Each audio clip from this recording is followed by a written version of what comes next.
I'm Jordan Belfort, and this is Sales School.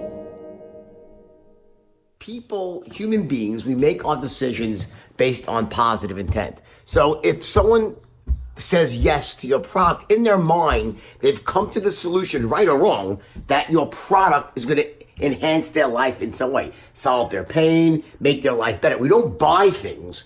We don't say yes to things that we believe are going to make our life worse. That doesn't mean we're always right. In other words, human beings very often make self-defeating, incorrect decisions. So when, let's say you have a product and it's awesome, it will help someone make their life better, they might still say no. They make a bad decision. In other words, self-intent is a perception.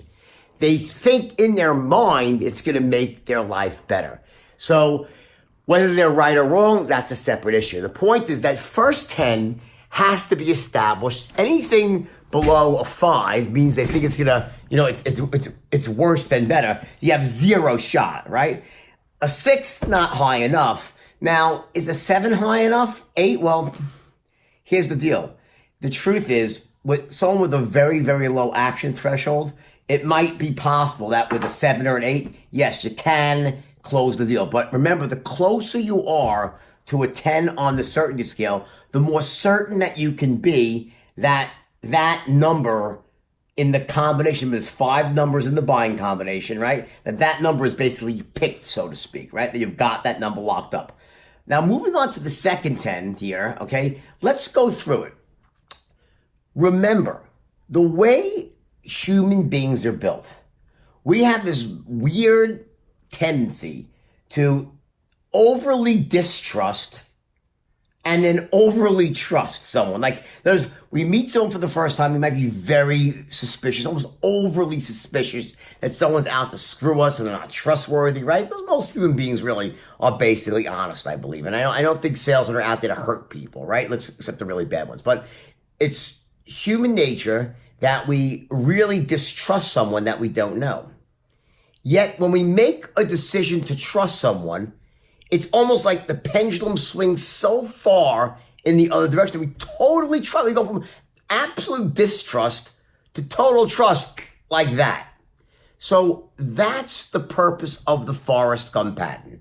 Remember, I call it the Forrest Gump pattern because in the movie Forrest Gump, remember the scene where little Forrest with his leg braces, he's waiting for the bus, his first day of school, right?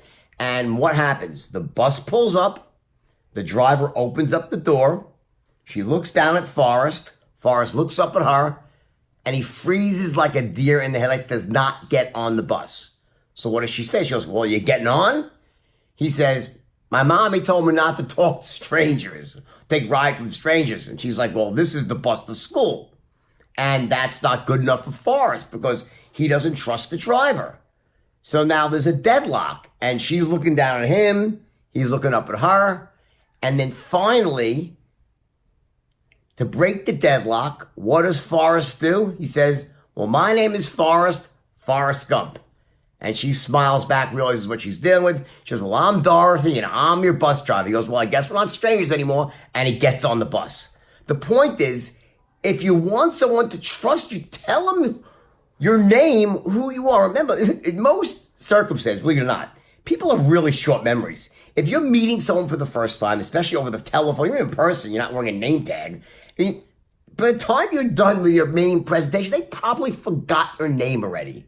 So you want to just tell them, again, let me reintroduce myself to you. My name is Jordan Belfort, Michael Smith, Jane Doe, and I'm a senior vice president, or I'm a general manager, or I'm the head of this division, whatever your title is, and I pride myself on XYZ, or I paid this license and that. I spent the last 20 years doing whatever.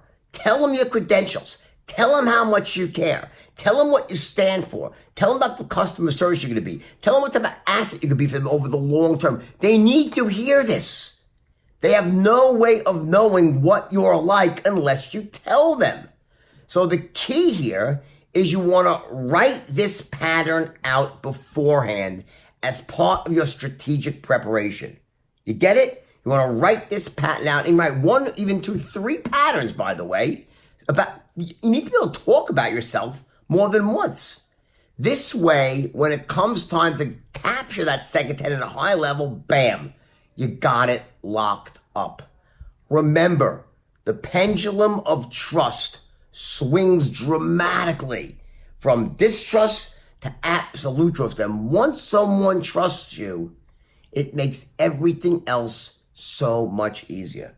Now remember, from the very beginning of the sale, you're already trying to build as much trust as possible by getting into rapport, by using the right tonalities, the I care tonality, I feel your pain, by saying, I really want to know tonality, you're really listening to someone, by asking good questions.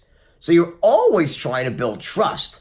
But this is the point in the sale when you get hit with that first objection and you make your loop and you say, does your idea make sense to you? Do you like the idea after you're giving your second pattern? And they say, yeah, I like the idea. You say, exactly. And now you say, well, let me tell you a bit more about myself. I've been your broker for the last 4 years. I've been working with you for the last few years. Would I be, and consistently making you money? You probably wouldn't be saying, let me think about it. You'd be saying, sure, Jordan, I'll do it right now. And you say, exactly, now that I can understand. You don't know me. I don't have a track record. So let me take a moment to reintroduce myself. Well, let me tell you a little bit more about myself. Again, my name is XYZ. I'm whatever your title is. Do that and watch what happens. You tell someone you're trustworthy, you look them in the eye, and you say it with sincerity. I assume you are.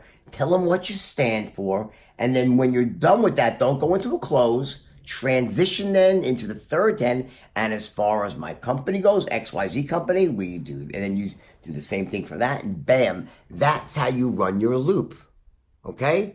Now, remember, let's go now to the inner game, this motivational side of the equation here. One of the key things, one of the keys to looping, all right, is that when you end the main body of your presentation and you get to that point in the sale where you ask for the order for the first time, right? What you need to have going on in your mind is you need to be waiting, expecting this first objection. Don't be like begging for a lay down sale. And then when you hear the first, you go through this great pitch, right? And then, you ask for the order and the guy says, oh, it sounds good. Let me think about it. You're like, oh my God. In your mind, like, Henny Penny, the sky is falling off. Like you're flipping out. Oh no, another, let me think. Don't be thinking that way. You be thinking, just as expected. Now I can roll up my sleeves and get to work and earn my pay. Remember, any monkey can read from a script. What makes a salesperson, and in fact, a high-paid salesperson, is their ability to take those people who are sitting on the fence, take those people, let me think about it, so let me call you backs, those people and turn them into a customer. Now, remember this, one last point before I go, is that what I don't want you to do, I saw happening, is that on some people were doing some live calls, we don't name names, but one thing, they were really working hard, and I appreciate that, and I commend that, but remember, you have to, at a certain point, transition into your close. Okay? You're giving someone information, and as you're educating them, getting them more comfortable, telling them about your product and looping around and building more and more certainty, at a certain point, you have to loop and transition back into a close, or else you end off going off to Pluto and you almost talk through your close. There is a sweet spot for a close. And if you go too far and give too much information without transitioning back into a close, you talk through your close. You miss the opportunity. Okay? So Charles Steve, I'm talking about you. I love you. You're great. But make sure, I saw you giving a lot of information and you were going on and on. Great. And I'm not sure exactly what you were doing. I didn't hear the whole call. But one thing I noticed is that you have a tendency sometimes to talk too much without redirecting it into a close.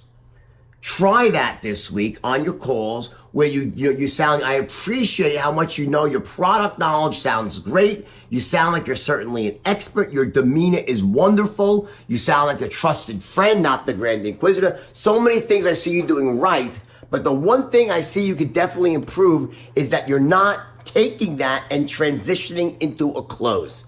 That's what I want to see you do.